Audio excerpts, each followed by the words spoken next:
series of my next special, which will be a T250 capo racer. I'll use the back end of it too.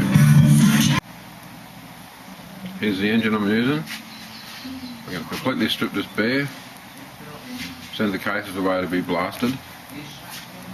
I may powder coat some of the outer covers just for a bit of a change. The crank over here, the right side crank is stuck fast. It'll be completely rebuilt anyway with new rods. It works. There's the barrels down here. They're in good nick. Still on standard bore, so we put new pistons in those, probably one up. And they too will be rings, pistons, the whole thing.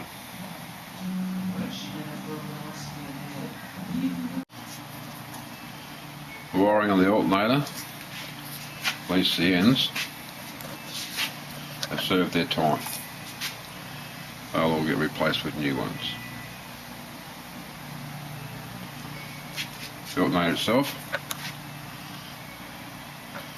looks to be in pretty good condition.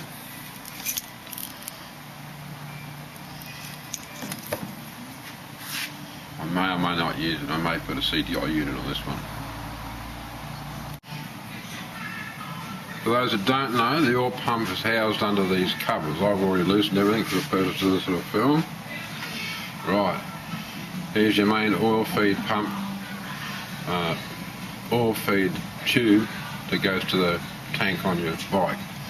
It's gravity fed down the line into the oil pump. The oil pump operates by the accelerator cable and pumps the oil in through these lines here and down into the engine, and it feeds the main line. It feeds the mains. The pump looks sound, feels sound but only time will tell if it actually works. I haven't actually tested the pump in any way yet. Oil pump now removed. I'm going to remove the clutch cover next. All those screws will be put straight into the bin, they won't be reused. Okay, clutch cover off and everything looks super clean in there. I'm very happy with that. The clutch screws, spring screws, don't look like they've ever been touched. Could be a bonus. Had to use the old impact driver and hammer to get all the screws out. All the heads were buggered. Like I said, I'm not going to be using those at all. They're history. Bye bye.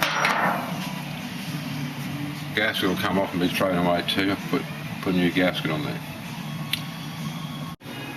The gasket came off with minimal effort. I applied a bit of heat with the old heat gun and used a razor blade to slide it underneath the gasket. I can see no evidence of gasket goo on this, so I'm thinking it's a factory thing. Hasn't been off since the factory, and if all the faces are good, that's the correct way of doing it, no goo. Next thing is to pull all this stuff out, clutch, etc., and get ready to pull the cases apart. I can see in here that the seal is in backwards. Now, I don't mean it's in wrong, it's been put in with the seal flat side in. And there's been some debate on some of the lists right now about that. I've always put them other way around, they've worked, but seeing as this one's in reverse, so I'm going to do the same with this one. All the clutch gear is now off. All I have to take off now is a couple of screws. These ones here, I think, and that's about it. Take note that the position of the gear selector arm sits in. That's its correct positioning when you're putting one of these back together. And now this arm here can be withdrawn from this side straight out. Just pull straight out, all the way out. It may be a bit tight due to gunge on the other side, so you should be cleaning that first, and if that doesn't work, just gently tap it out with a rod. Gently. Okay. Okay, it's apart. gearbox and the kickstarter shaft all in pretty good condition. The crank, it needs a little bit of work. I've actually got spare cranks here, so I might use a better one, but it's not impossible to fix this one up though. Alright, but the first thing I did when I pulled it apart was locate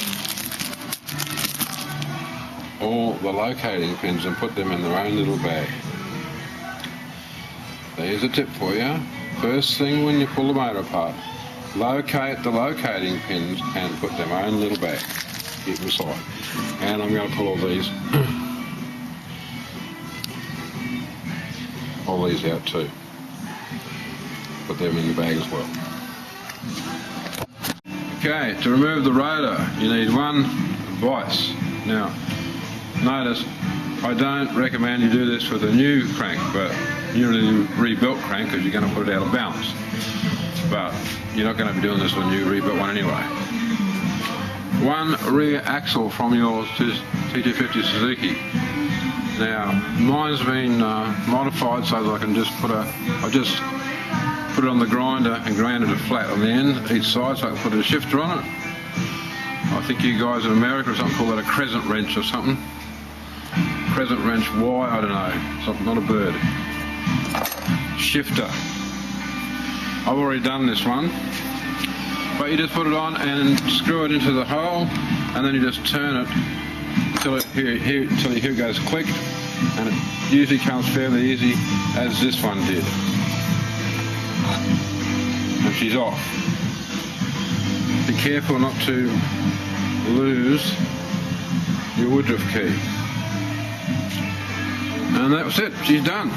Ready to go take down to the engineer to pull apart and rebuild with new rods and whatever and everything, bearings and seals. Okay, I'm going to take all this out of the bottom of the gearbox now, the shift drum and the dogs. It's a good idea to take a picture of this sort of stuff if you don't know how it goes back together. This little movie should suffice though. It's quite simple. Just basically got to pull these rods through and everything comes out. Once you've undone everything from this side, which I've already done. Okay, I'm going to do it now.